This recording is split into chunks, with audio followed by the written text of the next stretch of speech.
Hello guys, welcome back to my channel. हमारी book चल रही है डायरेक्ट टैक्स और डायरेक्ट टैक्स में हमारा चैप्टर चल रहा है असेसमेंट ऑफ नॉन रेसिडेंट। उसमें हमने 5 इलस्ट्रेशन कंप्लीट कर लिए हैं। आज हम करेंगे 6th इलस्ट्रेशन। जो क्या बोल रहा है वो देखते हैं। From the following particulars compute the total income and tax liability of Shri Manish for the assessment year 2021। First point है, Shri Manish was sent in March 2019 to London by Ekama software limited, Mumbai has their representative. He was to get his salary 50,000 per month, out of which 20,000 was to be used to his wife in India and 30,000 to him in London. Besides, he was allowed to do business of own in London as well as in India. ये first point बोल रहा है कि जो श्री मनीष है उसको 50,000 की per month salary receive हुई, उसमें से 20,000 तो इंडिया में रिसीव्ड हुई है और 30,000 लंदन में रिसीव हुई है।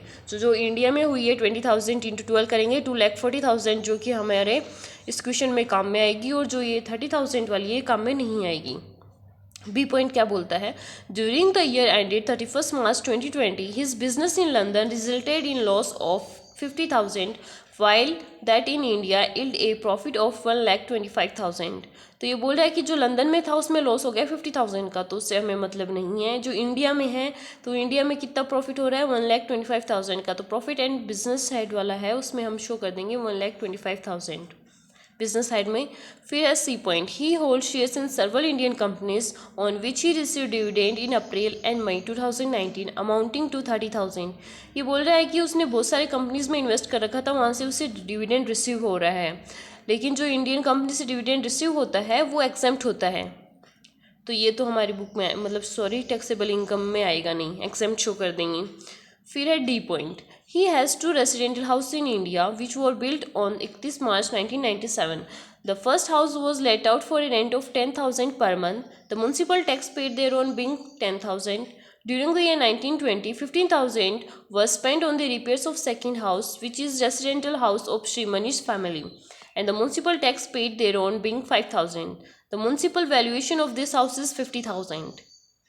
ये बोल रहा है कि उसके पास 2 घर हैं, एक तो सेल्फ ऑक्यूपाइड है, एक लेट आउट है। तो सेल्फ ऑक्यूपाइड की तो एनएवी नील होती है, तो उसकी तो कोई दिक्कत ही नहीं है। फर्स्ट हाउस कौन सा है, लेट आउट वाला, तो उसका क्या करना है हमें, उसकी जो जीएवी दे रखी है 10,000 पर मंथ, इसको हम 12 से इंटू करेंगे तो 1,20,000 आ जाएगा। फिर म्यूनसिपल टैक्स लेस करते हैं हमें जीएवी में से, तो वो 10,000 लेस कर देंगे। फिर उसका 30% लेस कर देंगे, जैसे 1,20,000 है उसमें से हमने म्यूनसिपल टैक्स 10,000 लेस कर दिया। फिर हमारे पास एनएवी आ गया, फिर उसमें से हमने 30% स्टैंडर्ड डिडक्शन दे दी, जो कि अंडर सेक्शन 24A के अंदर मिलती है।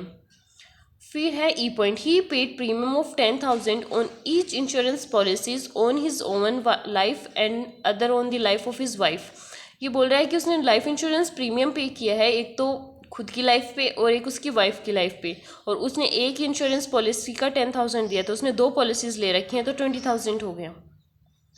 फिर है, he did not return to India after departure to London in 2019। ये मतलब वो इंडिया वापस नहीं आया लंदन जाने के बाद में, मतलब नॉन रेसिडेंट बन गया।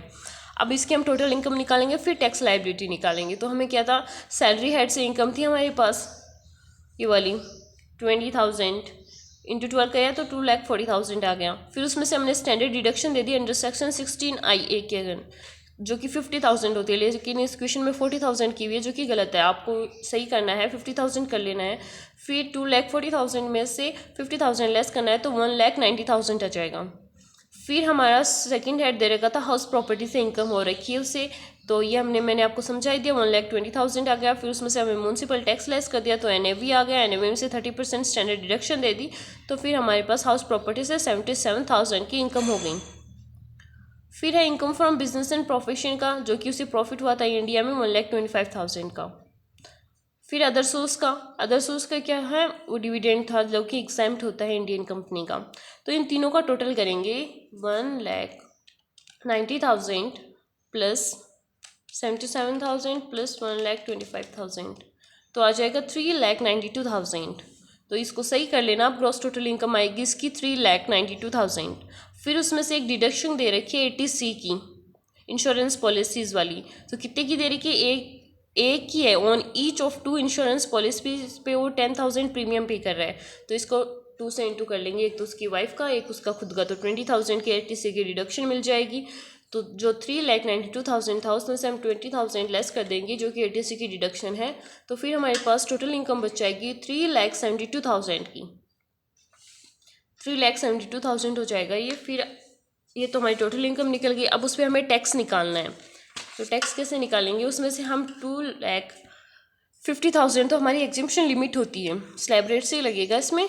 2,50,000 तो एग्जम्प्ट होता है, बचा 1,22,000। उस पर हमें कितना लगाना है, उस पर हमें 5% लगाना है।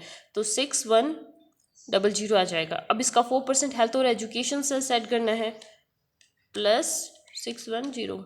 तो इसका आंसर आएगा 6,344 जिसको हमें राउंड ऑफ करना पड़ेगा क्योंकि 6,400 करना पड़ेगा। सॉरी हाँ, इसे राउंड ऑफ करना पड़ेगा तो आएगा 6,340 हो जाएगा। क्योंकि ये 44 है तो इसको हमें 40 मानना पड़ेगा। तो इसका आंसर आएगा 6,340। यही इलस्ट्रेशन कंप्लीट होता है। अगर आपको कुछ ना समझ में आए प्लीज़ कमेंट करें। Thank you for watching.